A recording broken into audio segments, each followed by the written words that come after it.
Je m'appelle Nola Becker. J'ai 27 ans. Je n'aurais jamais imaginé que, juste devant le juge, mon père giflerait ma mère.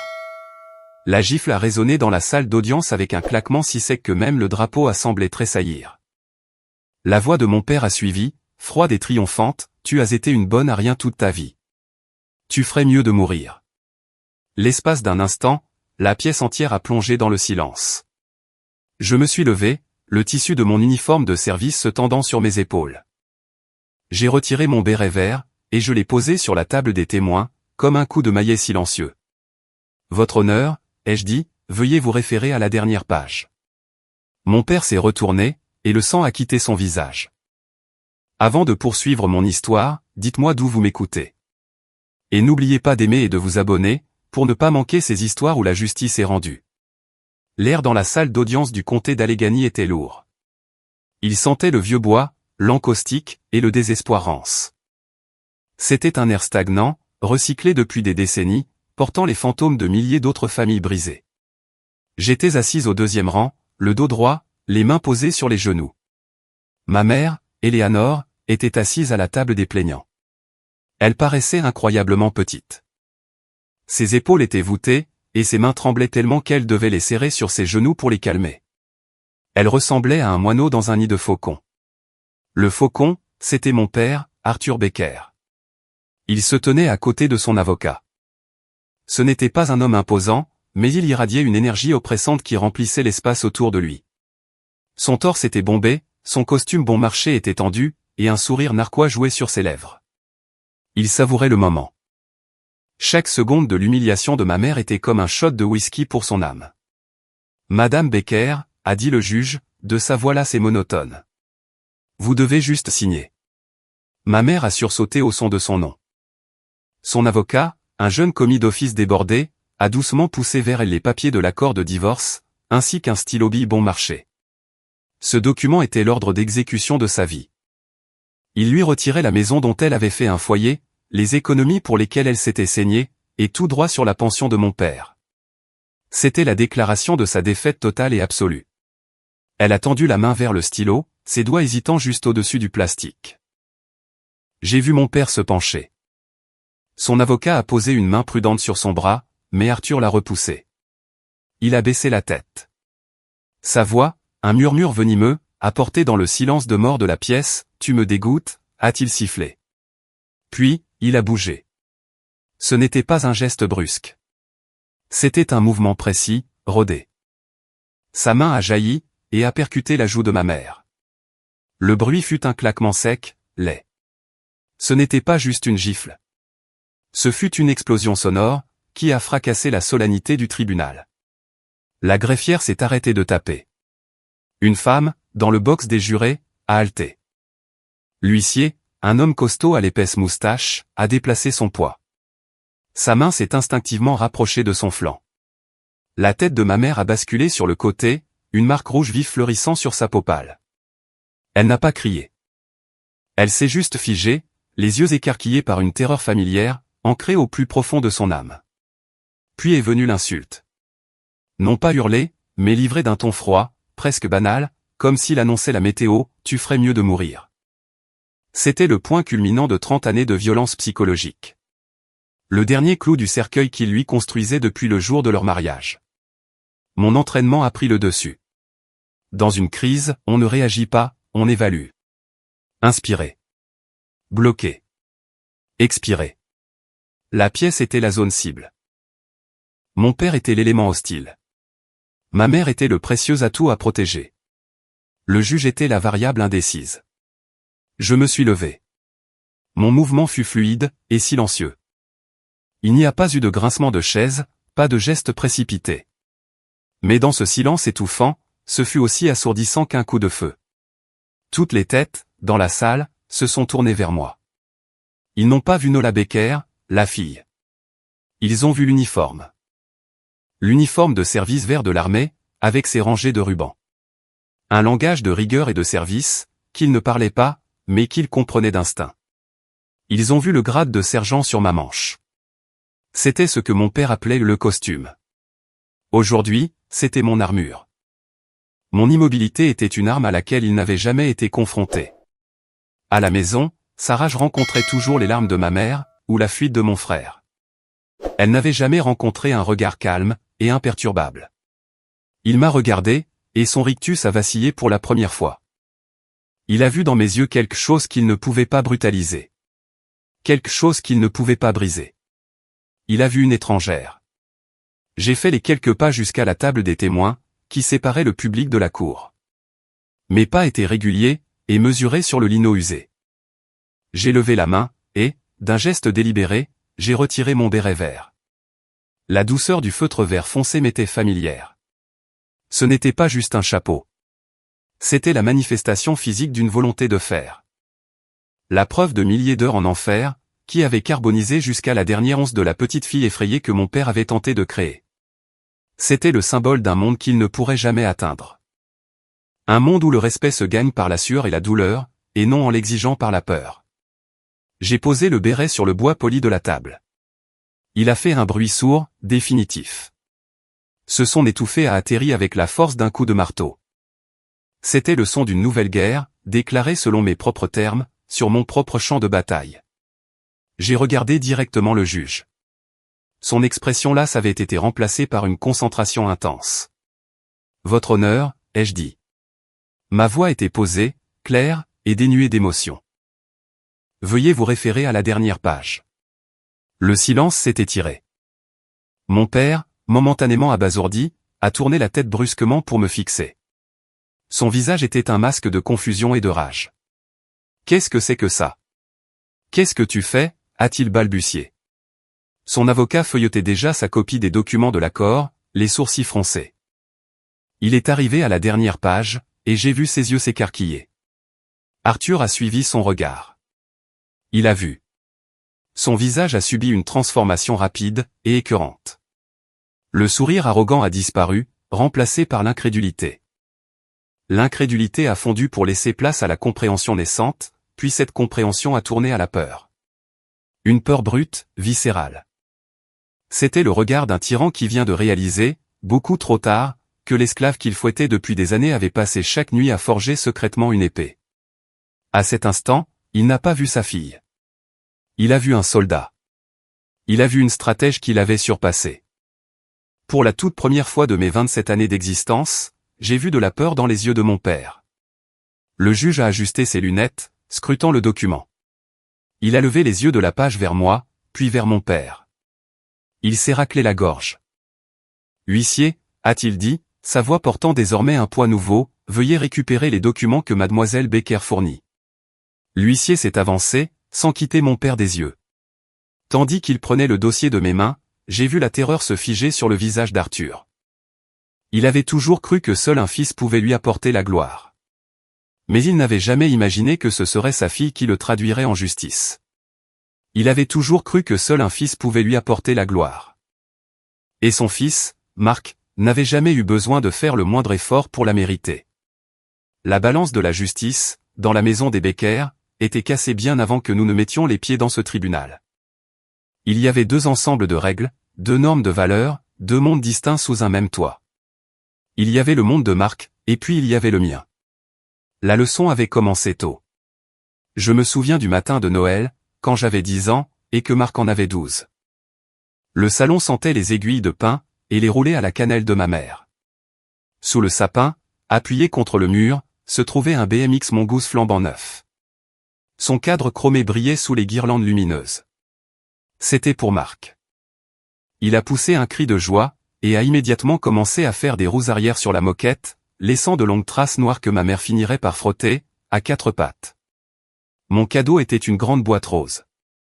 À l'intérieur, il y avait une cuisine en plastique pour enfants, avec un minuscule four, et des casseroles en plastique. Je me souviens du vide dans ma poitrine, une douleur sourde et silencieuse. J'ai regardé le vélo, puis ma boîte.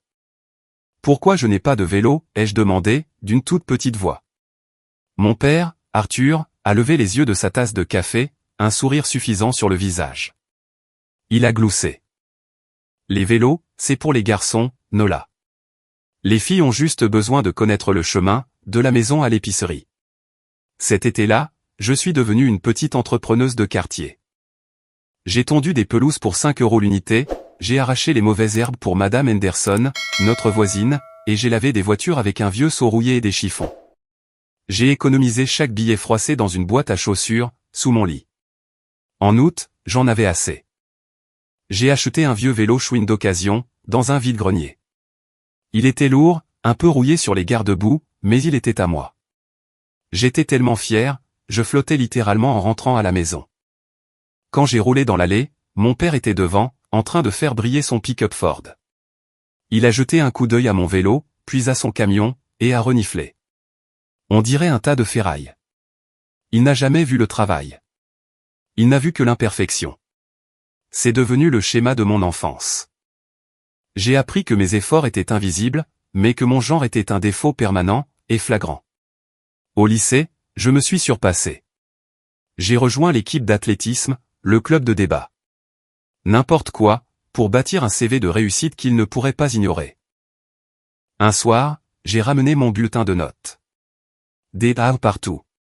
J'avais même eu un A en physique avancée. Je le lui ai tendu, le cœur battant nerveusement. Je ne m'attendais pas à une fanfare, mais peut-être juste à un signe de tête. Un simple bon travail. Il a pris la feuille, l'a regardée moins d'une seconde, et l'a jetée sur le comptoir de la cuisine, à côté d'une pile de courrier. C'est bien, a-t-il dit sans me regarder. Maintenant, va faire la vaisselle. Ta mère est fatiguée. Le goût amer de l'injustice m'a brûlé la gorge. Plus tard dans la même soirée, Marc est rentré en claquant la porte. Il avait 17 ans, et il conduisait sa voiture comme s'il était invincible. Il a jeté un bout de papier sur la table. C'était une contravention pour excès de vitesse. Il s'était fait flasher à près de 100 km/h, dans une zone limitée à 50. Mon père l'a ramassé. Il l'a lu, et un long soupir de lassitude lui a échappé. Mais ensuite, il a regardé Marc, et une étrange fierté a adouci ses traits. Il lui a tapé sur l'épaule. Les garçons resteront des garçons, a-t-il dit, presque affectueusement. Sois juste plus prudent la prochaine fois, mon fils. Il a payé l'amende le lendemain, sans dire un mot. Mes excellentes notes étaient une corvée à souligner avant que je ne retourne à mes obligations. L'insouciance de Marc, elle, était un rite de passage. Je me souviens avoir lu le livre de Sheryl Sandberg, en avant toute, pour un projet de classe. Toutes mes amies étaient si inspirées par le livre. Elles parlaient de revendiquer leur place à la table. Moi, je ressentais juste une rage silencieuse. Le livre ne comportait pas de chapitre sur ce qu'il faut faire, quand la table se trouve dans votre propre salle à manger, et que c'est votre père qui la renverse, chaque fois que vous essayez de vous y asseoir. Après chacune de ces petites blessures, ma mère venait me trouver. Elle se glissait dans ma chambre le soir, avec une assiette de cookies Chips Ahoua à la main, sa simple présence agissant comme de douces excuses. Ne fais pas attention à lui, chérie, murmurait-elle, assise au bord de mon lit. Ton père est juste de la vieille école. Il t'aime à sa façon. Mais je regardais ses yeux fatigués, et je voyais la vérité. Ce n'était pas de l'amour. C'était du contrôle. Et ses excuses, censées m'apaiser, ne faisaient qu'aggraver ma solitude. Elle confirmait que j'étais seul dans ce combat. Elle avait choisi son camp, celui de la survie, et ce n'était pas le mien. Le point de rupture est survenu par une nuit humide de juillet, l'été précédant ma dernière année de lycée. Le garage était mon sanctuaire. Le seul endroit où je me sentais forte. Il sentait l'essence, l'huile de moteur, et le béton humide. J'avais installé une barre de traction entre deux poutres. J'essayais de battre mon record personnel, les muscles en feu, le corps couvert d'une fine couche de sueur. La porte du garage s'est ouverte violemment. Et il était là, sa silhouette découpée par la lumière du Porsche. Son visage était tordu de dégoût. « Qu'est-ce que tu fabriques, au nom de Dieu ?» a-t-il rugi. On dirait un gorille, une vraie erreur de la nature. Va mettre une robe ou je ne sais quoi, pour l'amour du ciel. J'ai lâché la barre, les mains à vif, le cœur battant à la chamade, envahi de honte et de fureur. Je n'ai pas dit un mot. Je suis passé devant lui, je suis retourné dans la maison, et je me suis enfermé dans ma chambre. Cette nuit-là, je n'ai pas pleuré. Le temps des larmes était révolu. J'ai ouvert mon ordinateur portable. L'écran formait un rectangle lumineux dans l'obscurité. J'ai tapé une phrase toute simple dans la barre de recherche, les métiers les plus difficiles pour les femmes. L'écran s'est rempli d'articles. J'ai lu l'histoire des premières femmes à avoir été diplômées de la Ranger School de l'armée. J'ai lu des articles sur les forces spéciales, les bérets verts. J'ai découvert un monde bâti sur un principe unique et brutal, le mérite. Un monde où seule la performance compte. Où vous n'êtes pas jugé pour ce que vous êtes, mais pour ce que vous pouvez accomplir. Un endroit où la faiblesse est éliminée, quel que soit votre sexe. Il ne s'agissait plus de fuir mon père. Il s'agissait de courir vers quelque chose. C'est une décision que j'ai prise dans le bourdonnement silencieux d'un ordinateur. Un vœu muet fait à la fille suspendue au chevron du garage. Je forgerai mon corps et ma volonté, jusqu'à en faire quelque chose qu'il ne pourrait plus jamais, au grand jamais, qualifier de faible. Je deviendrai une arme qu'il ne pourrait pas reconnaître, et encore moins contrôler. La décision en elle-même fut facile, forgée dans la fureur silencieuse de ma chambre. Mais l'annoncer à ma mère fut une toute autre paire de manches. J'avais l'impression de la trahir. Comme si je me sauvais moi-même, en l'abandonnant dans la zone de combat. J'ai attendu minuit. Les seuls bruits dans la maison étaient le ronronnement du réfrigérateur, et les ronflements sourds de mon père. Il était effondré dans son fauteuil devant la télévision. L'air était épais, chargé de l'odeur rance de la bière. J'ai trouvé ma mère dans la cuisine, baignée par la douce lumière jaune au-dessus de l'évier. Elle essuyait le plan de travail avec une éponge usée. Son dos était voûté, d'une manière qui était devenue sa posture permanente. Elle bougeait avec une grâce silencieuse et lasse, effaçant les traces de la journée. Mes pas étaient silencieux sur le lino, mais elle a senti ma présence. Elle s'est retournée, avec un léger sourire fatigué qui n'atteignait pas vraiment ses yeux. « Tu n'arrives pas à dormir, ma chérie ?» J'ai pris une grande inspiration. « Maman, ai-je commencé, d'une voix qui n'était qu'un murmure. Je m'engage dans l'armée. » L'éponge a glissé de sa main, et est tombée dans l'évier avec un petit plouf. Son sourire s'est évanoui. Ses yeux, du même bleu que les miens, se sont écarquillés, remplis d'une terreur soudaine et vive.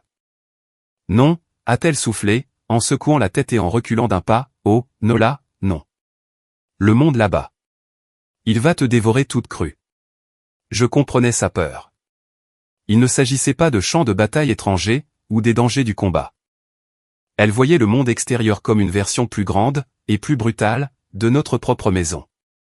Sa peur était que je quitte une cage, pour simplement entrer dans une autre, remplie d'hommes exactement comme mon père. Des hommes qui croyaient que la force était un droit de naissance lié à leur sexe, et que la place d'une femme était d'être silencieuse et effacée. Une vague de culpabilité m'a submergé. Une culpabilité froide, et pesante. Mais ma détermination est restée inébranlable. Je ne pouvais pas laisser sa peur devenir mon avenir. Ce n'est pas comme ça, maman, lui ai-je dit doucement, en m'approchant d'elle. Je ne lui ai pas parlé de fuir mon père. Je lui ai présenté ça comme une course vers quelque chose de meilleur. Je lui ai parlé de construire une vie où ma valeur ne serait pas sujette à débat. Où mes accomplissements seraient mesurés, et valorisés. Je lui ai parlé des articles que j'avais lus. Ma voix prenait de l'assurance avec la conviction. Je lui ai parlé du capitaine Kristen Griest et de la lieutenante Sheave, les deux femmes qui, quelques années plus tôt, avaient été diplômées de la Ranger School. C'est possible, maman, ai-je insisté. Elles l'ont prouvé. Elles ont montré que les critères sont les critères. Et si tu peux les atteindre, peu importe qui tu es. J'ai observé le conflit dans ses yeux. La peur était toujours là, cet instinct primaire et profond de protéger son enfant. Mais autre chose commençait à pointer, une lueur de compréhension. Elle voyait bien que ce n'était pas la décision impulsive d'une adolescente. C'était un plan de survie. Elle m'a regardé, elle m'a vraiment regardé. Et elle n'a pas vu la petite fille qu'elle voulait protéger, mais la jeune femme que j'avais été forcé de devenir. Ses épaules se sont affaissées, et sa résistance s'est envolée. Elle m'a serré dans ses bras. Ses bras fins se sont enroulés fermement autour de moi. Je pouvais sentir son corps trembler, alors qu'elle commençait à pleurer. Des larmes silencieuses mouillaient le col de mon t-shirt. J'ai tellement peur, Nola, a-t-elle sangloté doucement. Mais je comprends. Il faut que tu partes. Il faut que tu partes pour te trouver toi-même. Ce fut la bénédiction la plus douloureuse, et la plus belle qu'elle aurait pu me donner. C'était l'acceptation d'une mère qui aimait suffisamment sa fille, pour la laisser marcher dans les flammes, en priant pour qu'elle en ressorte forgée, et non brisé.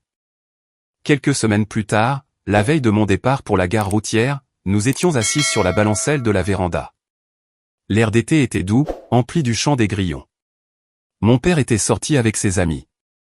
Le silence ressemblait à un cadeau. Ma mère me tenait la main.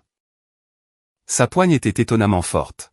« Nola », a-t-elle dit, d'une voix sérieuse que j'avais rarement entendue. « L'armée va t'endurcir. Ils vont t'apprendre à être dur.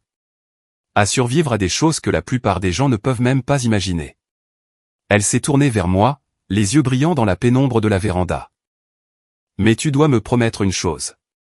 Quand tu auras ce pouvoir, quand tu seras devenue forte, promets-moi de ne jamais l'utiliser pour rabaisser quelqu'un d'autre. Promets-moi de ne pas devenir le genre de personne qui t'a obligé à devenir forte en premier lieu. » Ces mots m'ont frappé avec la force d'un coup physique.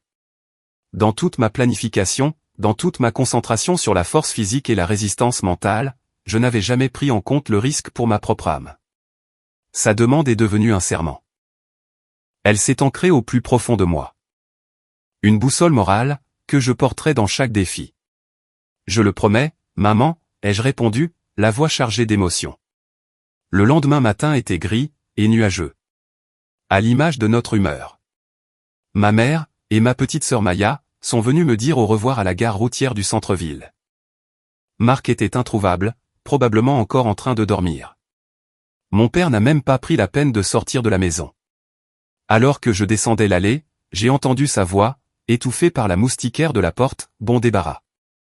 On verra bien combien de temps tu tiens. » Je ne me suis pas retourné. Je refusais de lui donner cette satisfaction. J'ai serré Maya très fort dans mes bras, puis ma mère. Elle a glissé un billet de 20 € plié dans ma main. « Pour des petits creux », a-t-elle murmuré, essayant de sourire à travers ses larmes. J'ai gravi les marches du bus Greyhound, et j'ai trouvé une place près de la fenêtre. Alors que le bus s'éloignait du trottoir dans un chuintement hydraulique, j'ai regardé dehors. Ma mère et Maya se tenaient sur le trottoir, devenant de plus en plus petites. Ma mère ne faisait pas de grands signes de la main. Elle se tenait simplement là. Une figure solitaire, et résiliente, se détachant sur la toile de fond lugubre de notre petite ville de Pennsylvanie. Elle regardait sa fille partir à la guerre. Cette image de ma mère, se tenant debout, forte, sur ce trottoir désert, fut la dernière once de chaleur à laquelle je me suis raccroché en marchant vers la fournaise. C'est l'image que j'ai emportée avec moi dans l'enfer de l'entraînement de base. Mais l'enfer a des niveaux, et l'enfer de la phase d'évaluation et de sélection des forces spéciales, le SFA, à Fort Bragg en Caroline du Nord, était un cercle à part entière. Dès l'instant où je suis descendu du bus, j'étais une anomalie. Une curiosité. Parmi les quelques centaines de candidats qui se battaient pour une place dans la légendaire Q-course, j'étais la seule femme.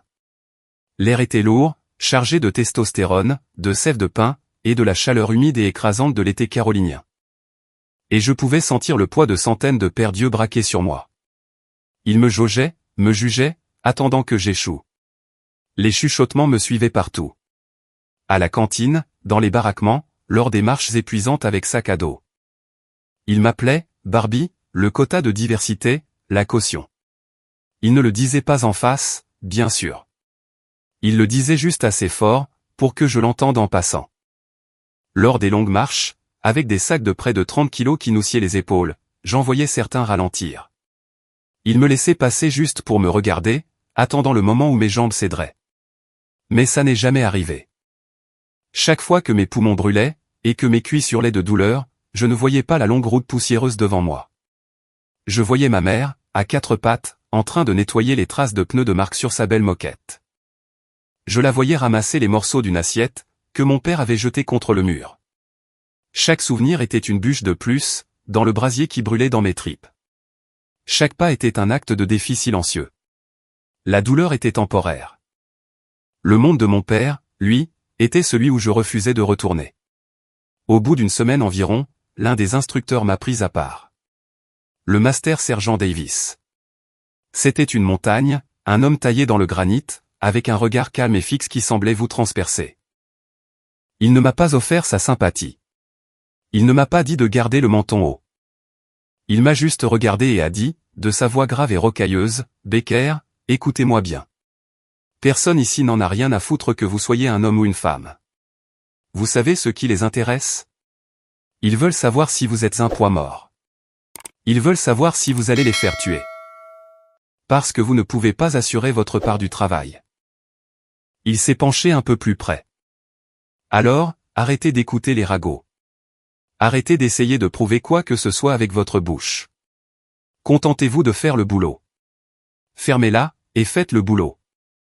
Soyez le coéquipier à qui ils confieraient leur vie. Le reste, a-t-il dit en se redressant, se mettra en place tout seul. Ces mots ont fait l'effet d'une douche froide. Il n'était pas mon protecteur. Il était mon instructeur. Et il venait de me donner la seule clé dont j'avais besoin pour survivre. À partir de ce jour, je suis devenu un fantôme. Je ne parlais que lorsque c'était nécessaire. Je me concentrais sur la tâche qui m'incombait, ma carte, ma boussole, mon fusil. Le coéquipier à ma gauche, et celui à ma droite. J'ai simplement fait le boulot. Le test ultime est arrivé des mois plus tard, lors de la phase finale de la Q-Course. C'était une épreuve tristement célèbre de navigation terrestre, appelée le Star Course. Un test d'endurance brutale, sur plusieurs jours, à travers la forêt dense et impitoyable de la réserve nationale du Wari. Notre petite équipe était en mouvement depuis près de 36 heures. Nous survivions avec un minimum de sommeil, et des barres protéinées au goût de carton. Une pluie froide et incessante avait commencé à tomber, transformant l'argile rouge de la Caroline en une boue glissante, jusqu'aux chevilles. C'est là que le caporal Jensen est tombé. C'était l'un des chuchoteurs les plus bruyants. Un type qui avait clairement fait savoir qu'il pensait que je gâchais une place. Il a glissé sur un rocher mouillé, et nous avons tous entendu le bruit écœurant de sa cheville qui claquait. Il a essayé de se lever, mais son visage a blêmi sous l'effet de la douleur. C'était fini pour lui. « Laissez-moi » a-t-il grogné, s'affalant contre un arbre. « Je vais appeler la base. »« Allez-y, ou vous allez rater le délai. » Pendant un instant, personne n'a bougé. Nous étions tous épuisés, brisés mentalement et physiquement. Le laisser était le choix logique. Mais ensuite, j'ai vu ses épaules s'affaisser, en signe de défaite. Et je n'ai plus vu le caporal Jensen, l'idiot arrogant. J'ai vu un homme, qui avait atteint son point de rupture. Je me suis souvenu de la promesse faite à ma mère. N'utilise pas ta force pour rabaisser les autres. J'ai retiré mon sac à dos. On ne laisse personne derrière, ai-je dit, d'une voix plate et autoritaire. Les autres m'ont regardé, surpris. J'ai sorti ma trousse de premier secours, et j'ai commencé à stabiliser sa cheville. Mes mains bougeaient avec une efficacité rodée. Nous avons commencé en tant qu'équipe, nous finirons en tant qu'équipe. Je l'ai aidé à se lever. J'ai passé son bras par-dessus mon épaule, et j'ai supporté la majeure partie de son poids. Pendant les 12 kilomètres suivants, à travers l'obscurité et la pluie battante, nous avons avancé. Je naviguais en utilisant le terrain et ma boussole, tandis que les autres nous aidaient à dégager le chemin. Ce fut la chose la plus difficile que j'ai jamais faite de ma vie. Mais nous y sommes arrivés. Nous avons trébuché jusqu'au point de contrôle final, avec seulement quelques minutes d'avance. Couvert de boue, tremblant, et totalement épuisé. Je n'ai jamais dit un mot à Jensen, au sujet de ses commentaires précédents. J'ai simplement fait mon travail. La cérémonie de remise des diplômes s'est déroulée dans un grand auditorium formel, à Fort Bragg. Nous nous tenions en formation parfaite, nos uniformes de cérémonie immaculés. Quand mon nom a été appelé sergent Nola Becker, un silence est tombé sur la salle. J'ai marché sur la scène, mais pas résonnant dans le silence. Le commandant a épinglé le très convoité écusson d'épaule au long tab, et un vétéran décoré a placé le béret vert sur ma tête. La pièce est restée silencieuse. Je me suis tourné pour faire face à la foule. Ma posture était parfaite, mon expression neutre. Puis, au milieu de l'auditorium, une personne s'est levée, et a commencé à applaudir. C'était Jensen. Sa cheville était dans une botte orthopédique, mais il se tenait droit. Puis, un autre soldat s'est levé. Et un autre. En quelques secondes, l'auditorium entier était debout. La salle a grondé d'une explosion d'applaudissements. Ce n'était pas de la pitié. Ce n'était pas un geste de complaisance. C'était du respect. Un respect durement gagné, et absolu. En me tenant là, le poids du béret sur ma tête m'a semblé réel, concret. Je n'ai pas pensé à mon père. Je n'ai pas pensé à son mépris, ni à son incrédulité. J'ai pensé à ma mère, et à la promesse que je lui avais faite, sur cette véranda obscure. J'étais devenue forte. Il était maintenant temps d'apprendre à utiliser cette force, de la bonne manière. Mais en quittant cette scène, une question résonnait dans un coin de mon esprit, étais-je prête pour la vraie guerre? La réponse est arrivée quelques mois plus tard. Au moment même où j'ai ouvert ma porte d'entrée. J'étais rentré en permission, sans prévenir. Je voulais faire une surprise à ma mère, voir un sourire sincère illuminer son visage. Mais c'est moi qui ai eu le choc de ma vie. La porte n'était pas verrouillée, ce qui était inhabituel. Et une vague de parfum étrange, à l'odeur sucrée et écœurante, m'a frappé comme un coup physique. C'était un parfum bon marché. Qui en faisait trop? Une odeur désespérée, qui n'avait rien à faire là. J'ai tout de suite su que je n'étais plus chez moi. Le sentiment d'anormalité a grandi alors que j'entrais. Au-dessus de la cheminée, là où la photo de mariage de mes parents était accrochée depuis 30 ans, il y avait un nouveau cadre. Mon père, tout sourire, avec le bras autour d'une femme blonde, vêtue d'une robe rouge moulante. Sur le fauteuil préféré de ma mère, un vieux fauteuil inclinable usé qu'elle adorait était assise la source du parfum. Une femme que je n'avais jamais vue auparavant s'y prélassait. Les pieds posés sur la table basse, elle se vernissait les ongles des orteils d'un rose criard. Elle a levé les yeux. Et un sourire lent, paresseux, s'est dessiné sur son visage, alors qu'elle détaillait mon uniforme. Et là, mon sang s'est glacé. Elle portait le pull en cachemire bleu pâle, que j'avais économisé pour offrir à ma mère au Noël dernier. C'était un acte de domination. Un trophée, porté par le conquérant. Eh bien, regardez ce que le chat a ramené, a-t-elle traîné en agitant son pinceau à vernis dans l'air. La princesse guerrière est de retour. Ton père est à l'étage avec ta mère. Je crois qu'ils discutent de l'avenir. Je ne lui ai pas donné la satisfaction de lui répondre. Mon entraînement a de nouveau pris le dessus. Évaluer. Ne pas réagir. Je l'ai analysé comme on analyse un agent hostile. Fin de la trentaine, cheveux décolorés, regard dur. Une opportuniste, une prédatrice.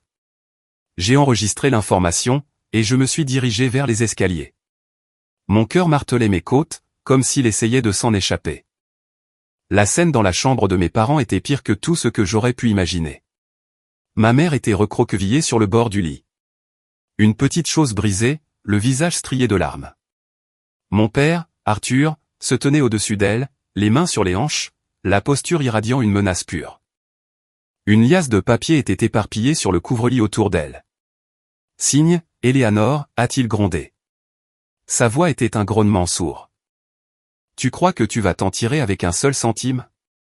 Cette maison, les voitures, la pension. Tout est à moi. Tu pars avec ce que tu avais en arrivant, rien. Et puis, je l'ai vu. Mon frère Marc, l'enfant chéri, était là. Il était adossé au mur du fond, regardant fixement par la fenêtre la pelouse parfaitement entretenue du voisin. Il faisait semblant d'être n'importe où ailleurs. Ma mère la regardait. Ses yeux le suppliaient de l'aider, elle suppliait au moins l'un de ses enfants de prendre sa défense. Marc a refusé de croiser son regard. Il a juste marmonné, en direction de la vitre, signe juste, maman. Ne rendons pas ça plus compliqué que ça ne doit l'être. Sa lâcheté fut une deuxième gifle. Une gifle qui coupait encore plus profondément que celle de mon père. C'était la trahison ultime. Il n'était pas seulement silencieux. Il était complice. Au moment où j'allais entrer dans la pièce, Cassandra la blonde est montée nonchalamment à l'étage. Elle s'est pendue au bras de mon père, marquant ainsi son territoire. Elle m'a jaugé de la tête aux pieds, avec un regard empreint d'une arrogance condescendante. Écoute-moi bien, petit soldat, a-t-elle dit. Sa voix dégoulinait d'un miel empoisonné. Le temps de ta mère est révolu. C'est mon tour, maintenant. La meilleure chose que tu puisses faire, c'est de convaincre la vieille de signer. Sinon, elle se retrouvera à la rue, avec rien d'autre que ce regard pathétique sur son visage. Elle a gloussé, puis s'est tournée vers mon père, en ronronnant, « Chérie, je pensais qu'on devrait peindre cette chambre dans un joli ton pêche. Ça illuminerait vraiment la pièce. » Je n'ai pas explosé. Je n'ai pas crié. La rage en moi s'est refroidie, durcissant en quelque chose de dense et de glacial, comme un bloc de glace. À ce moment précis, j'ai cessé de voir une dispute familiale. Mon entraînement à l'étranger m'avait appris à reconnaître les tactiques d'une insurrection. Mon père n'était plus un mauvais mari. Il était une force hostile, occupant le territoire. Cassandra était sa collaboratrice. Et ma mère. Ma mère était une otage civile. Je suis entré dans la pièce. Ma présence a instantanément modifié la dynamique. Je n'ai pas regardé mon père, ni Cassandra. Mon attention s'est exclusivement portée sur l'atout à protéger. J'ai marché jusqu'au lit, je me suis calmement agenouillé devant ma mère, et j'ai pris ses mains tremblantes dans les miennes. « Maman », ai-je dit, d'une voix assurée. « Regarde-moi. » Elle a finalement relevé la tête, les yeux noyés de désespoir. « On s'en va », ai-je déclaré. Ce n'était pas une question. C'était un ordre. Je l'ai aidé à se lever, et sans jeter un seul regard en arrière vers les visages stupéfaits de l'ennemi, je l'ai guidé hors de la chambre. Nous avons descendu les escaliers, et nous avons passé la porte d'entrée. Nous avons échoué dans un motel si bon marché, près de l'autoroute. La chambre sentait la cigarette froide et le désinfectant. Ma mère a pleuré pendant des heures. Une tempête de chagrin et d'humiliation, contenue depuis des années. Je suis resté assise sur la chaise en face du lit, à la regarder. Je l'ai laissé tout évacuer.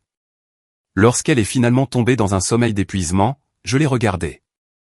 La glace dans mes veines a commencé à fondre, remplacée par une détermination brûlante, et focalisée. Il ne s'agissait plus seulement de la sortir de là. Il s'agissait de justice. C'était une opération. J'ai sorti mon téléphone, j'ai ouvert l'application de prise de notes, et j'ai commencé un nouveau fichier.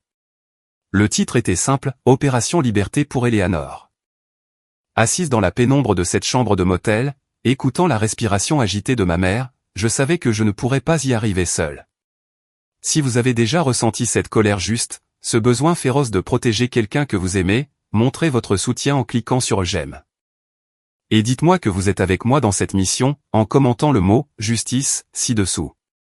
Voir votre soutien représente beaucoup pour moi. Maintenant, laissez-moi vous raconter comment la phase 1 a commencé. L'opération Liberté pour Eleanor avait officiellement débuté. La phase 1 de toute opération, c'est la collecte de renseignements. Le renseignement d'origine humaine, humain. Et ma source principale, ma mère, était assise en face de moi, dans cette chambre de motel stérile. Épuisée, mais prête. Le lendemain matin, j'ai transformé notre refuge temporaire en base d'opérations avancées. Je suis allé au magasin Staples du coin, et j'ai acheté un grand tableau blanc, des marqueurs, et une pile de bloc-notes juridiques. Je l'ai installé contre le mur, transformant la peinture de paysage bon marché d'une plage générique, en toile de fond pour notre salle de guerre. J'ai commencé par une simple chronologie. J'ai tracé une longue ligne noire au milieu du tableau. D'accord, maman, ai-je dit, d'une voix calme et assurée. On va juste discuter. Commence par ce que tu veux. Tout ce dont tu te souviens. Mon entraînement m'avait appris comment interroger une source, sans la traumatiser à nouveau. On ne demande pas, quand est-ce qu'il t'a frappé? Cela les oblige à revivre le choc. À la place, on crée un cadre. On pose des questions sur des événements extérieurs, et objectifs. Repensons à Thanksgiving 2018, ai-je dit doucement. Marc était rentré de l'université, pour l'occasion. Que s'est-il passé dans la cuisine après le dîner? Au début, elle était hésitante. Ces histoires étaient un enchevêtrement de fragments douloureux. Mais au fur et à mesure que j'écrivais chaque détail sur le tableau, en reliant les événements aux dates, une image cohérente a commencé à se former. Chaque souvenir, autrefois source de honte, était maintenant réutilisé. Ce n'était plus une blessure. C'était des données. L'histoire a émergé. La fois où il lui a jeté la télécommande sur la tête, parce que son équipe de football, les Steelers, avait raté un placement. Cela lui avait laissé une entaille au-dessus du sourcil, qui avait nécessité des points de suture. L'histoire officielle était qu'elle avait glissé sur un sol mouillé. Je l'ai noté. Décembre 2017. Blessure au front. Témoin, aucun. Couverture, glissade. Un autre souvenir a refait surface. La fois où elle avait acheté une nouvelle robe, pour le mariage de son cousin. Il lui avait dit que ça lui donnait l'air bon marché. Puis, il avait pris une paire de ciseaux, et avait méthodiquement coupé la robe en lambeaux, sous ses yeux. Juin 2019. Destruction de biens. Violence psychologique. Témoin, Maya, 14 ans. L'histoire de la nuit où il l'a enfermée dehors, au beau milieu de l'hiver pennsylvanien, parce qu'elle avait 10 minutes de retard en rentrant du supermarché. Elle avait dû dormir dans la voiture. Février. Mise en danger. Témoin, un voisin a signalé l'avoir vue dans la voiture. Nous avons travaillé pendant 2 jours. Chaque souvenir douloureux était soigneusement extrait, et placé sur la chronologie. C'était atroce. Mais avec chaque histoire qu'elle racontait, je voyais un changement subtil chez ma mère. La honte dans ses yeux était peu à peu remplacée, par une résolution silencieuse. Elle n'était plus seulement une victime. Elle devenait un témoin. Ensuite, nous sommes passés aux renseignements d'origine électromagnétique, SIGIN, et aux renseignements d'origine sources ouvertes, OSIN. Avec l'autorisation de ma mère, je me suis connecté à leur compte bancaire conjoint. La face publique de leurs finances paraissait normale. Mais il n'a pas fallu longtemps pour trouver l'anomalie. Ma mère a mentionné une carte de crédit, qu'il avait ouverte à son seul nom, pour des dépenses professionnelles. J'ai accédé au relevé en ligne. C'était la feuille de route de sa trahison. Des dizaines de milliers d'euros dépensés pour Cassandra. Un voyage aux Bahamas, un sac à main Michael Kors, des bijoux de chez Tiffany & Co. J'ai téléchargé chaque relevé, en surlignant chaque dépense, et en recoupant les dates avec ses prétendus voyages d'affaires. Chaque transaction était une balle de plus, dans notre chargeur. Ensuite, je suis passé à l'OSIN. J'ai fait des recherches dans les registres publics en ligne. J'ai trouvé 2 rapports de police, datant des 5 dernières années, classés sous leur adresse pour tapage domestique.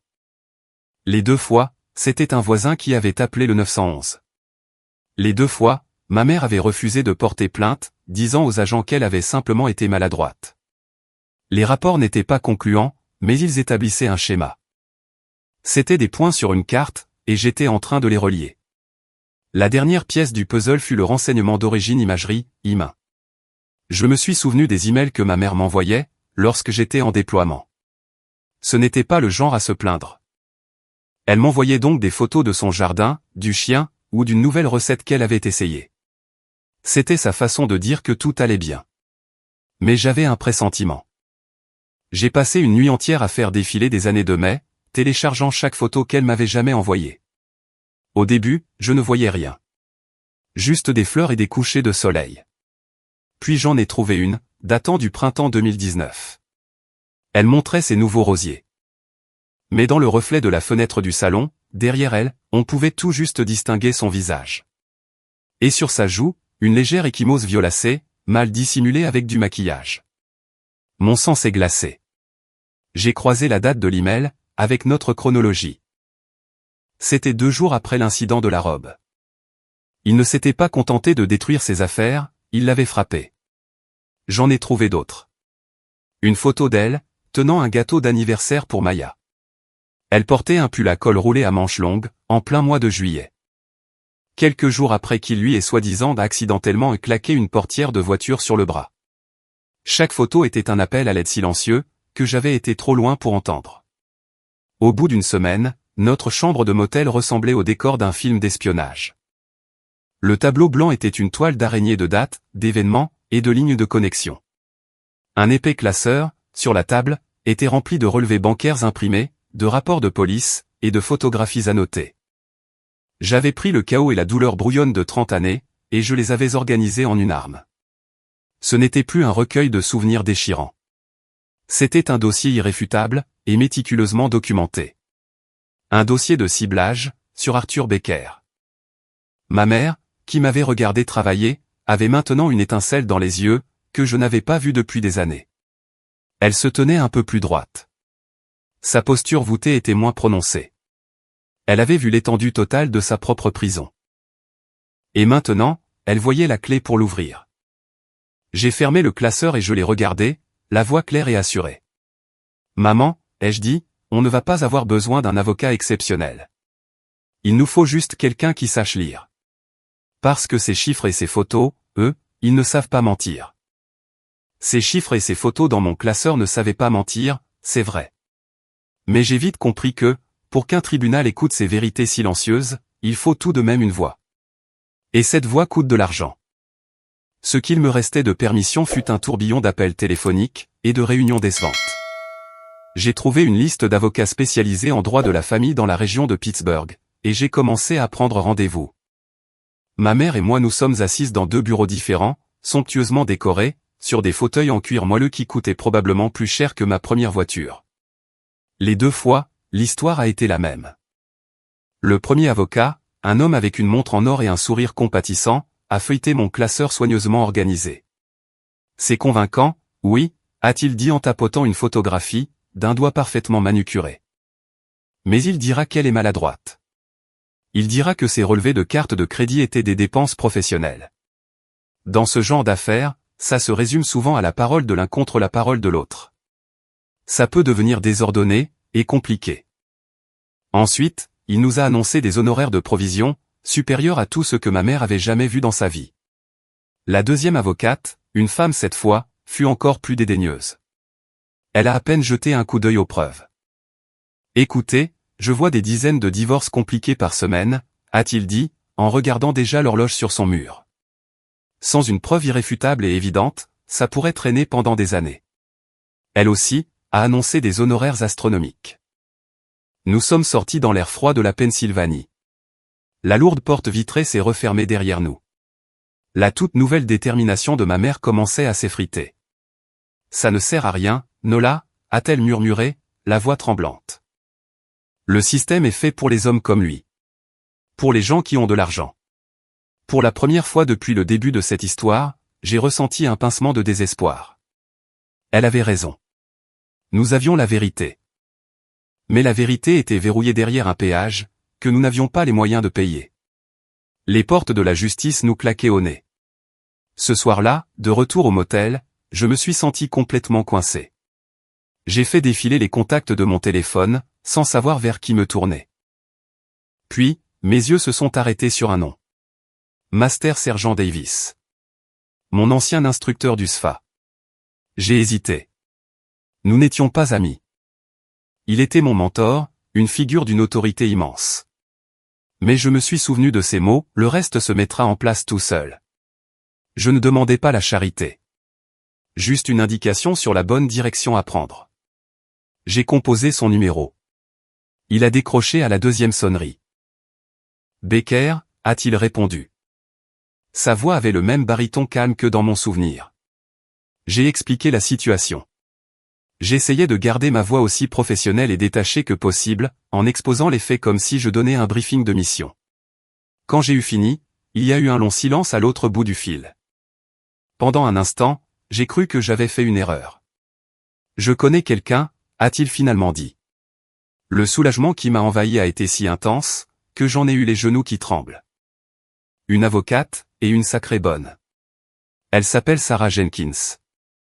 Elle a servi 10 ans dans le JAG Corps, le corps des avocats militaires. Elle est spécialisée en droit de la famille. Elle me doit une faveur. Il m'a donné son numéro, et je l'ai appelé le lendemain matin. Son bureau ne se trouvait pas dans un gratte-ciel du centre-ville. C'était un espace modeste et propre, au-dessus d'un café. Quand nous sommes entrés, Sarah Jenkins s'est levée pour nous accueillir. C'était une femme grande et affûtée, dans la quarantaine, qui dégageait une aura de compétence pragmatique. Elle m'a serré la main fermement. Ses yeux ont croisé les miens, avec un regard de compréhension mutuelle. C'était le regard d'une consoeur vétérane. Nous nous sommes assises. Et je n'ai pas fait de longs discours émouvants. J'ai simplement posé le classeur sur son bureau, et j'ai dit, voici la situation. Contrairement aux autres avocats, elle ne s'est pas pressée. Elle a ouvert le classeur, et a commencé à lire. Elle a examiné chaque document, chaque photo, chaque relevé bancaire. Elle est restée silencieuse pendant près d'1 heure. Le seul bruit dans la pièce, c'était le bruissement des pages qu'on tourne. Ma mère et moi étions assises, respirant à peine. Finalement, elle a fermé le classeur. Elle a croisé les mains par-dessus, et m'a regardé droit dans les yeux. Je vois, a-t-elle dit. Sa voix était vive et claire. Le Master Sergent Davis m'avait dit que vous étiez méthodique. Puis, elle s'est tournée vers ma mère. Son expression s'est adoucie, avec une empathie sincère. Madame Becker, je suis tellement désolé pour ce que vous avez enduré. Ensuite, son regard s'est durci à nouveau en se reportant sur moi.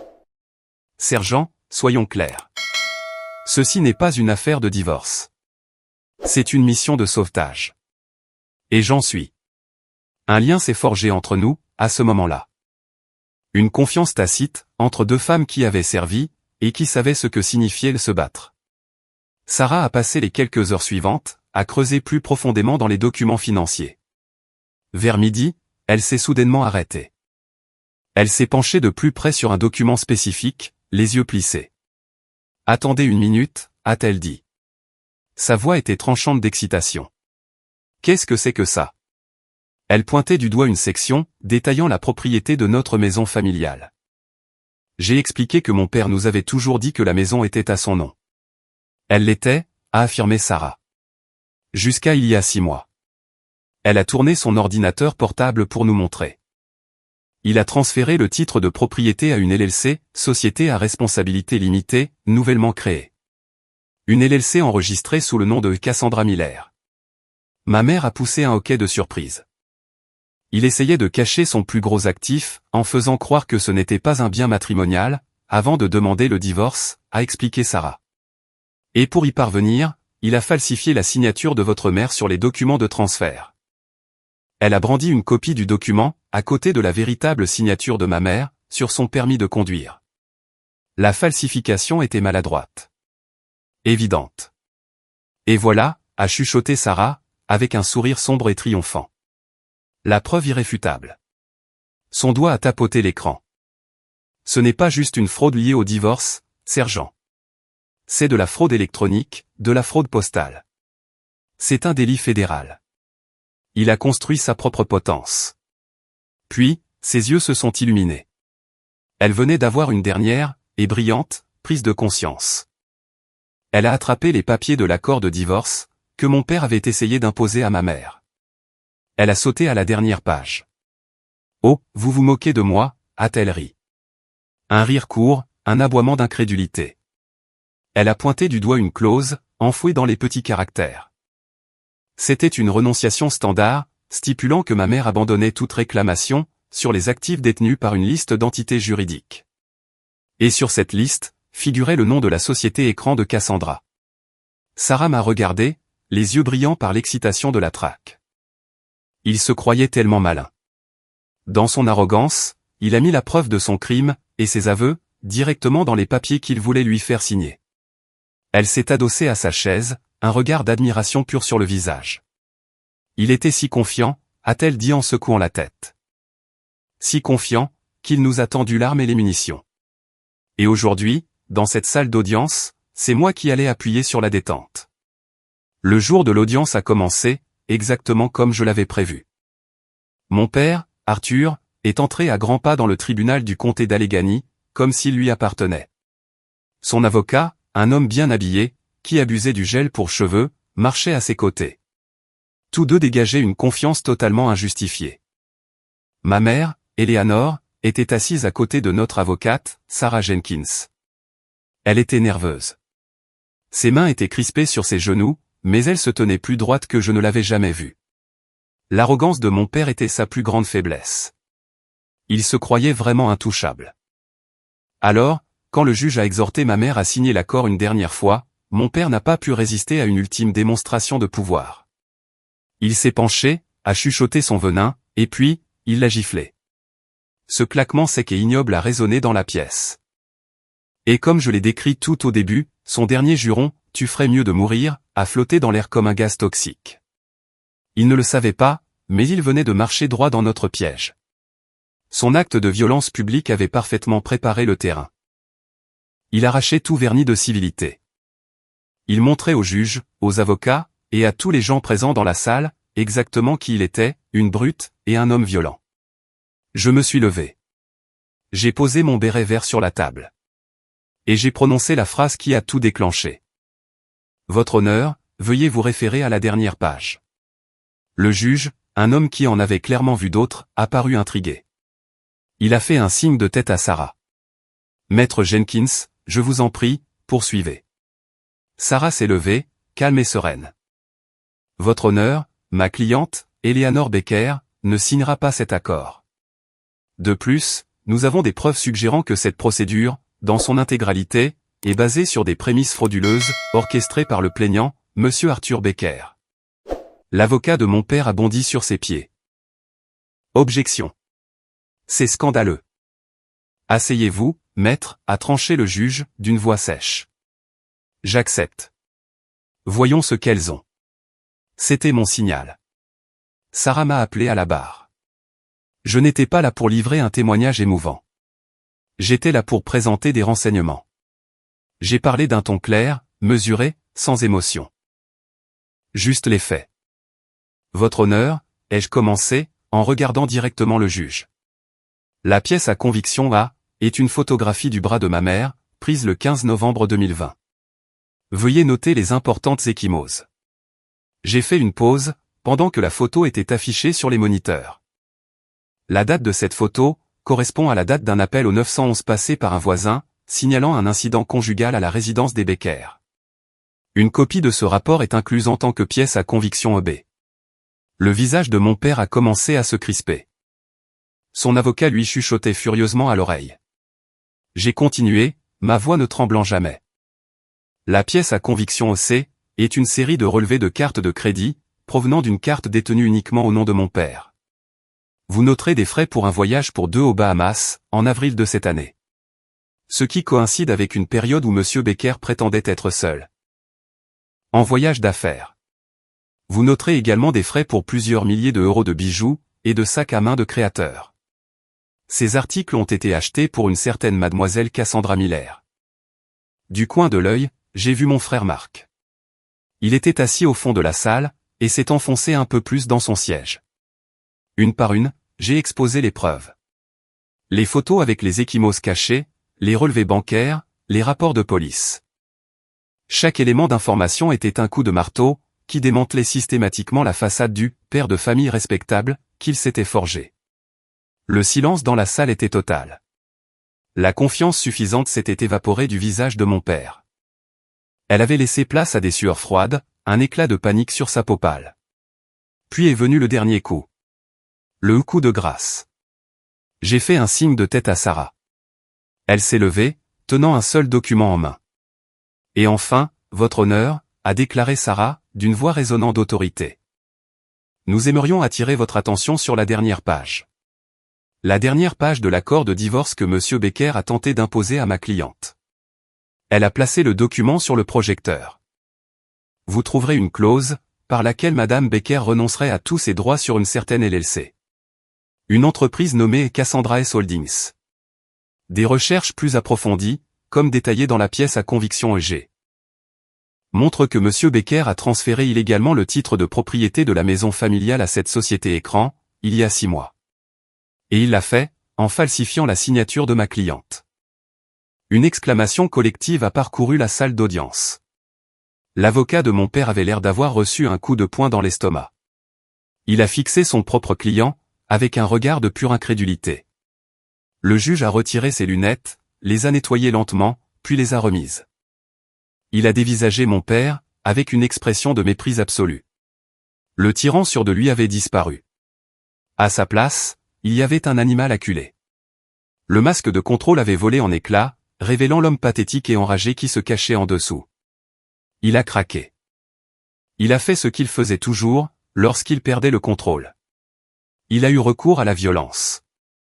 Il s'est précipité, non pas sur ma mère, mais sur moi. Toi, a-t-il rugi, le visage violet de rage. Petite peste traître.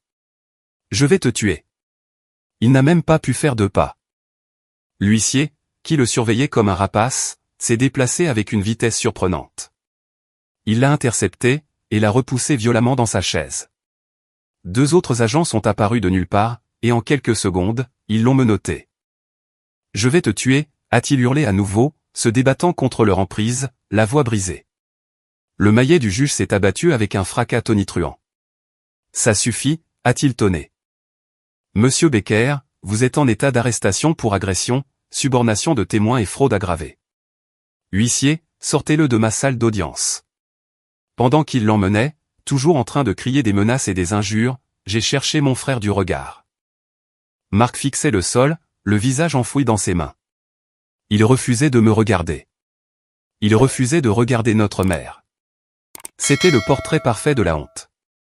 Ensuite, j'ai regardé ma mère. Elle était debout. Pour la première fois depuis 30 ans, elle se tenait droite. Le dos droit, le menton haut. Alors qu'ils emmenaient Arthur, leurs regards se sont croisés une dernière fois, à travers la salle d'audience. J'ai vu son regard de rage impuissante. Et j'ai vu le sien, un regard vide. La peur avait disparu. Alors qu'il faisait passer son ex-mari les portes du tribunal, menottée, Eleanor Becker la regardait droit dans les yeux. Et elle n'avait plus peur. Mais, au moment où les portes du tribunal se sont refermées, cette force de fer a semblé se dissoudre. Ma mère s'est affaissée contre moi. Son corps tremblait, sous l'effet du choc à retardement de tout ce qui venait de se passer. La bataille était gagnée, mais les répliques du séisme ne faisaient que commencer. Le trajet de retour s'est fait en silence. Sarah Jenkins nous avait adressé un signe de tête rassurant, et nous avait dit qu'elle s'occuperait des retombées juridiques. Il n'y a pas eu de célébration triomphante. Pas de cri de joie. Juste le léger bourdonnement du moteur de la voiture, et le bruit rythmé des pneus sur le bitume. Ma mère regardait par la fenêtre côté passager. Son regard était lointain. Elle observait les rues familières de Pittsburgh. Les ponts, les bâtiments en briques rouges. Comme si elle les voyait pour la première fois. C'était le paysage de toute sa vie d'adulte. Une vie qu'elle venait tout juste de récupérer. Mais elle semblait le regarder à travers les yeux d'une étrangère. Je comprenais son silence. Ce n'était pas le moment de célébrer. C'était le moment de faire le deuil. Nous assistions aux funérailles d'un mariage de 30 ans. Celle du fantôme d'une famille qui n'avait jamais vraiment existé. À toutes ces années dévorées par les criquets. La liberté a un poids silencieux, un prix élevé. Aujourd'hui, nous avions payé l'addition, et dans son intégralité. Mon téléphone a vibré, nous faisant sursauter toutes les deux. J'ai jeté un coup d'œil à l'écran. C'était Marc. Une boule de colère froide s'est serrée dans mon estomac. J'ai laissé l'appel partir sur messagerie, mais il a immédiatement rappelé. Contre mon meilleur jugement, j'ai décroché et j'ai mis le haut-parleur. Nola. Qu'est-ce que tu as fait? Sa voix n'était qu'un cri perçant, paniqué, et accusateur. Aucune inquiétude pour maman. Aucun soulagement dans son ton. Seulement de la peur pour lui-même. Papa est en prison. Toute la ville va parler de ça. Tu as tout gâché. Je me suis calmement garé sur le bas-côté, le long des eaux grises et tourbillonnantes de la rivière Monongahela. J'avais besoin de rester concentré pour ce qui allait suivre. Marc, ai-je dit, d'une voix dangereusement basse, tranchante comme une lame de rasoir. Laisse-moi être très clair. Je ne lui ai rien fait, qu'il ne se soit déjà fait à lui-même. Et qu'il n'ait pas fait à maman pendant 30 ans. J'ai pris une inspiration, laissant la fureur glaciale m'ancrer. Tu étais là, Marc. Tu es resté dans cette pièce, et tu l'as regardé la menacer. Tu as regardé faire pendant toute ta vie. Alors, la question n'est pas qu'est-ce que j'ai fait? La question c'est, pourquoi, toi, tu n'as rien fait? Il a commencé à bégayer, à chercher des excuses. Mais je l'ai coupé court. Ne m'appelle plus, ai-je lâché, les mots froids comme des éclats de glace. N'appelle plus ce numéro. Pas avant d'avoir une sacrée bonne réponse à cette question. J'ai raccroché, et j'ai bloqué son numéro. Je n'ai pas ressenti la moindre lueur de regret. Un bon soldat sait quand une position est compromise. Ma relation avec mon frère était compromise par sa propre lâcheté depuis bien longtemps. Aujourd'hui, j'abandonnais simplement mon poste de façon officielle. Quand nous nous sommes enfin garés dans l'allée de sa maison, l'atmosphère semblait différente. L'air lui-même paraissait plus léger. L'énergie oppressante et effrayante, qui s'était toujours accrochée à cet endroit, avait disparu. Ce n'était redevenu qu'une maison. Eleanor est sortie de la voiture, et s'est tenue sur la pelouse pendant un long moment. Ensuite, elle a marché jusqu'à la porte d'entrée, l'a déverrouillée, et est entrée. Elle a pris une profonde inspiration tremblante, remplissant ses poumons de l'air de sa propre maison. Libre de toute peur, pour la première fois. Ses yeux se sont posés sur le manteau de la cheminée. sur la photo criarde, au cadre doré, d'Arthur et Cassandra. Elle s'est approchée avec un calme étrange et délibéré. Elle a pris la photo sur le rebord, a regardé les visages souriants pendant quelques secondes. Et puis, avec un craquement sec et satisfaisant, elle a brisé le cadre en deux sur son genou. Elle a jeté les morceaux dans la poubelle la plus proche, sans même un regard en arrière. C'était une déclaration. L'occupation était terminée. Ce soir-là, nous étions assises dans le salon. Le silence était devenu confortable, au lieu d'être tendu. Ma mère s'est tournée vers moi, l'air pensive. « Est-ce que je devrais lui pardonner, Nola ?» a-t-elle demandé doucement. J'ai pensé à la promesse que je lui avais faite sur la véranda, tous ces mois auparavant. Mon travail était de la rendre forte, pas de lui dire comment utiliser cette force. Mon rôle, en tant que sa protectrice, évoluait. J'ai tendu la main, et j'ai pris la sienne. « Maman, ma promesse était de te garder en sécurité, pas de prendre les décisions à ta place, » ai-je dit doucement. Le pardon est une chose compliquée. Tu peux lui pardonner pour ta propre paix intérieure. Pour ne pas avoir à porter cette colère en toi. Mais tu n'as absolument jamais, au grand jamais, à le laisser revenir dans ta vie. Le pardon et les limites sont deux choses différentes. J'ai serré sa main. Ce qu'il mérite n'a aucune importance. Ce qui compte maintenant, c'est ce dont toi tu as besoin. Tes limites. Tes règles. Ta vie. Tout dépend de toi, maintenant. Un lent sourire s'est dessiné sur son visage. Il était timide, mais bien réel. À ce moment précis, j'ai réalisé que je lui avais rendu la seule chose qu'Arthur lui avait volée. La seule chose qui comptait plus que la maison, ou que l'argent. Je lui avais rendu son droit de choisir. Et ma mère, Eleanor Becker, a commencé à exercer ce droit. En commençant par les plus petites, mais les plus significatives des rébellions. Quand je suis rentré en permission quelques mois plus tard, le changement était évident avant même que je ne franchisse le seuil. Le paillasson timide et délavé avait disparu. Il était remplacé par un autre, plus joyeux, qui disait « Bonjour, rayon de soleil ». La porte d'entrée elle-même était peinte dans une teinte chaleureuse de bleu œuf de merle. J'ai poussé la porte, et je n'ai pas été accueilli par le silence lourd et oppressant de mon enfance. Non. J'ai été accueilli par l'odeur chaude et réconfortante de cannelle, et de pommes au four. Et par le son légèrement folk d'une chanson de James Taylor, qui flottait depuis le fond de la maison. L'endroit tout entier semblait plus léger. Comme si un poids massif avait été soulevé de ses fondations. Les murs du salon autrefois d'un beige déprimant qui absorbait toute la lumière et la joie étaient maintenant d'un jaune vibrant et ensoleillé. La lumière du soleil filtrait à travers les fenêtres propres, illuminant l'espace. Et sur chaque surface, les tables d'appoint, les étagères, le manteau de la cheminée. Trônaient des objets étranges et magnifiques. Des bols en argile asymétrique, aux glaçures terreuses. Des tasses merveilleusement imparfaites, avec des motifs tourbillonnants de bleu et de vert. Et de petites sculptures fantaisistes, qui ressemblaient à des oiseaux ou à des fleurs abstraites. C'était clair qu'ils étaient tous faits main. Chacun unique. Chacun étant le témoignage de deux mains, qui apprenaient à créer à nouveau. Je l'ai trouvée dans la cuisine. Elle fredonnait au son de la radio, les mains saupoudrées de farine. Elle glissait un plat de crumble aux pommes dans le four. Un dessert que mon père avait toujours banni de la maison, parce qu'il le trouvait pas assez sophistiqué. Elle portait un tablier coloré sur une robe simple. Et elle bougeait avec une aisance nouvelle, une confiance dans son propre espace, qui était surprenante à voir. Elle a levé les yeux quand je suis entré. Et son visage s'est éclairé d'un sourire sincère, débarrassé de tout fardeau. Un sourire qui atteignait vraiment ses yeux. Elle se tenait plus droite. L'inclinaison fatiguée de ses épaules avait complètement disparu. Elle a ri, un rire clair et lumineux. Et ça m'a frappé, je ne l'avais pas entendu rire comme ça, depuis que j'étais toute petite. Nola, ma chérie, tu arrives pile à l'heure, a-t-elle dit, en s'essuyant les mains sur son tablier. J'ai préparé ton dessert préféré. C'était vrai. Mon père détestait ça, mais j'avais toujours adoré ce crumble. C'était un petit détail, mais ça voulait tout dire. Elle ne se pliait plus à ses goûts, ses humeurs, ses règles.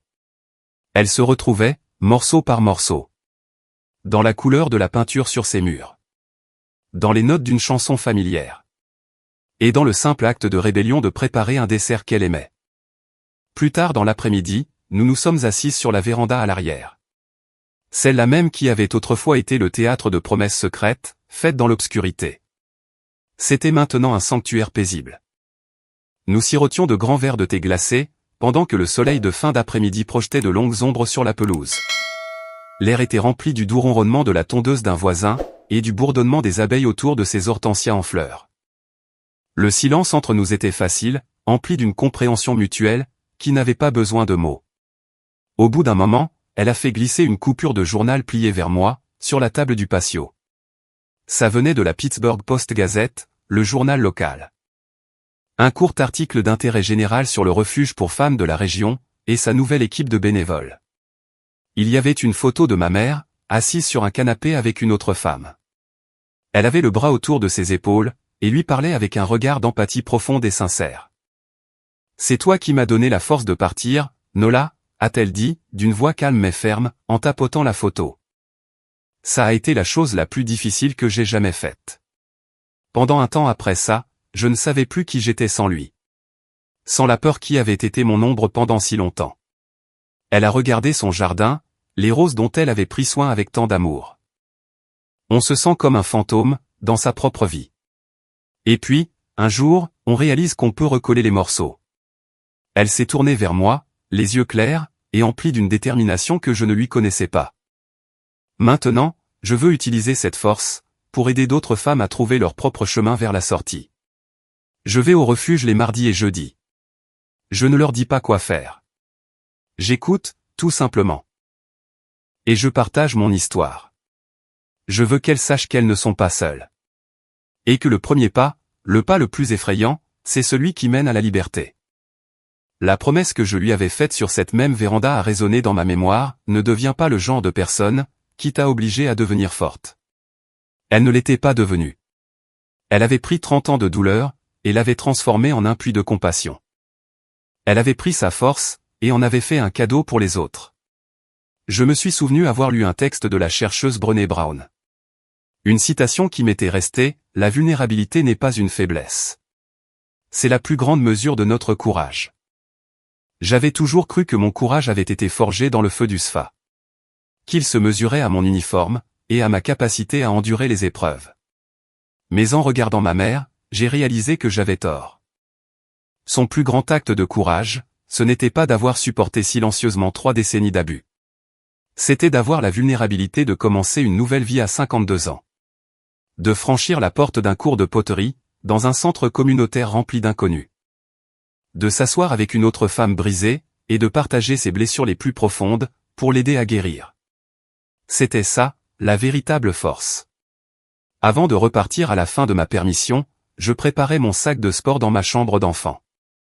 La pièce était en grande partie la même, mais elle ressemblait maintenant au musée d'une vie qui n'était plus la mienne. Sur mon bureau, posé sur un petit morceau de tissu poli, se trouvait mon ancienne médaille d'argent de l'expo sciences du lycée. Celle que j'étais persuadé que mon père avait jetée à la poubelle, toutes ces années auparavant. Je l'ai trouvée au fond d'un placard, quand je faisais le tri dans ses vieilles affaires, a dit ma mère depuis le seuil de la porte. Elle l'avait polie. J'ai pensé que tu devrais la récupérer. Je l'ai prise. Le métal était froid et lourd dans ma main. Je me suis souvenu de la honte brûlante de ce jour-là. Le sentiment que ma plus grande réussite était rejetée comme étant sans valeur. Maintenant, en la tenant, je ne ressentais qu'un paisible sentiment de tranquillité. Ce n'était plus le symbole de son rejet. C'était la borne kilométrique du premier pas d'un très long voyage. La cicatrice était devenue une partie de l'armure. Alors que je m'éloignais de cette maison peinte d'un jaune éclatant, les fenêtres de ma voiture grandes ouvertes, l'air frais remplissant mes poumons, j'ai pensé à la nature de mon métier. J'étais un béret vert. J'étais entraîné pour être une arme, pour opérer dans l'ombre. Pour démanteler, et perturber. Mais l'opération la plus importante de ma vie, n'avait pas impliqué une seule balle. J'avais utilisé les compétences que l'armée m'avait données, la stratégie, la collecte de renseignements, la discipline non pas pour détruire, mais pour protéger. Pour libérer. Pour construire une paix durable sur le front intérieur. La justice pour laquelle je m'étais battu ne se trouvait pas dans le coup bruyant et satisfaisant du maillet d'un juge. Ni dans la vue de mon père menotté. La vraie justice résidait dans les moments calmes, et ordinaires, qui ont suivi. C'était l'odeur du crumble aux pommes, dans une cuisine sans peur. C'était le son du véritable rire de ma mère, porté par la brise de l'après-midi. C'était le calme dans ses yeux, la force dans sa voix. J'avais remporté la bataille la plus importante de ma vie. Et je savais que peu importe les conflits à venir, peu importe où mes ordres m'enverraient dans le monde, je porterais toujours cette paix avec moi. Une immobilité tranquille, au cœur même de la tempête. Mon combat à la maison est terminé. Mais je sais que le monde est plein de batailles, grandes et petites. Elles ne se livrent pas toujours sur un champ de bataille avec des armes et des uniformes. Parfois, le combat est pour la paix dans son propre cœur, ou pour le respect dans son propre foyer. Ma force est née d'une promesse, faite dans l'obscurité. Je serais honoré si vous partagiez dans les commentaires, en un seul mot, ce qui représente votre propre source de force. Merci de m'avoir écouté. Votre soutien, dans ce voyage, compte plus que tout.